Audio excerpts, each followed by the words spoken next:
ज्याच्या कुंडलीत 7.5 ढैया किंवा शनीचे इतर दोष आहे त्यांच्यासाठी उद्याचा दिवस पर्वणीच आहे। श्री स्वामी समर्थ। नमस्कार मंडळी, मी दीप्ती देसाई छायांक ज्योतिषमध्ये तुम्हा सर्वांचे मनापासून स्वागत करत आहे। उद्या शनी अमावस्या आहे। ज्यावेळी शनिवारी अमावस्या येते त्याला आपण शनेश्वर अमावस्या म्हणजे शनी अमावस्या म्हणतो। ज्योतिषशास्त्रात या दिवसाला अनन्यसाधारण महत्त्व आहे, कारण हा दिवस शनिदेवाला प्रसन्न करण्यासाठी आणि पितृदोषातून मुक्ती मिळवण्यासाठी सर्वोत्तम मानला जातो।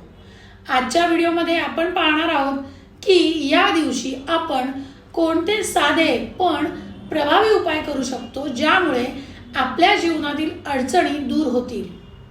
व्हिडिओ शेवटपर्यंत नक्की पहा, जेणेकरून तुम्हाला सगळी माहिती आणि उपाय सुद्धा मिळतील। शनी अमावस्येचे काय महत्त्व आहे तर शनिदेव हा न्यायाचा देव आहे। तो आपल्या कर्माप्रमाणे फळ देतो। ज्याच्या कुंडलीत 7.5 ढैया किंवा शनीचे इतर दोष आहे त्यांच्यासाठी उद्याचा दिवस पर्वणीच आहे। अमावस्या ही पितरांची तिथी आहे, त्यामुळे या दिवशी केलेले दान आणि पूजा थेट पितरांपर्यंत पोहोचते आणि त्याचे आशीर्वाद आपल्याला मिळतात। आता उद्या सकाळी लवकर उठून काय करावे हे क्रमाने आपण जाणून घेऊया। सर्वप्रथम पवित्र स्नान, शक्य असल्यास पवित्र नदीत स्नान करावे, नसेल तर आंघोळीच्या पाण्यात थोडे काळे मीठ तीळ टाकून स्नान करावे। सूर्याला अर्घ्य द्या। तांब्याच्या तांब्यात पाणी घेऊन त्यात थोडे लाल कुंकू किंवा लाल फूल आणि अक्षता टाकून सूर्याला अर्घ्य द्या। त्याचप्रमाणे पिंपळाच्या झाडाची पूजा करा। सकाळी किंवा संध्याकाळी पिंपळाच्या झाडाला पाणी अर्पण करा, जल अर्पण करा आणि 7 प्रदक्षिणा घाला।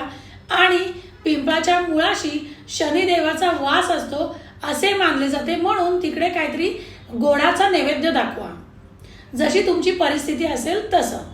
आता वळूया काही विशेष उपायांकडे जे तुम्ही सहज करू शकता। शनी मंदिराचे दर्शन।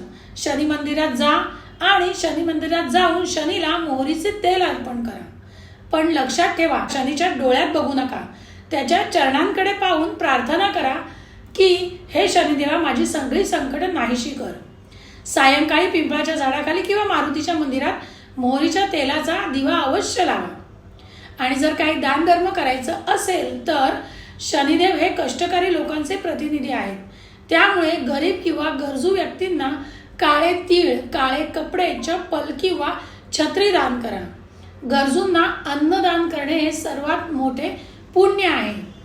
7.5 असलेल्यांनी, खास म्हणजे ज्यांना 7.5 सुरू आहे किंवा ढैया सुरू आहे, त्यांनी उद्या हनुमान चालिसाचे पठण आवर्जून करा किंवा हनुमान चालिसाची पुस्तकं 5 जरी तुम्ही कोणाला भेट दिली तरी चालणार आहे। शनी आणि हनुमान यांचे अतूट नाते आहे। हनुमानाची भक्ती करणाऱ्याला शनिदेव कधीही त्रास देत नाही। तसेच ओम शन शनेश्वराय नमः या मंत्राचा 108 वेळा जप करा। तर मंडळी, उद्याची शनी अमावस्या तुमच्या आयुष्यात सुख, समृद्धी आणि शांतता घेऊन येऊ हीच शनिदेवांच्या चरणी प्रार्थना। तुम्हाला हा व्हिडिओ कसा वाटला कमेंटमध्ये नक्की सांगा। माहिती आवडली असेल तर व्हिडिओला लाईक करा आणि तुमच्या मित्र परिवारासोबत शेअर करा आणि आपल्या छायांक ज्योतिष चॅनलला सबस्क्राईब करायला विसरू नका। भेटूया पुढच्या व्हिडिओमध्ये, तोपर्यंत धन्यवाद आणि शुभम भवंतु।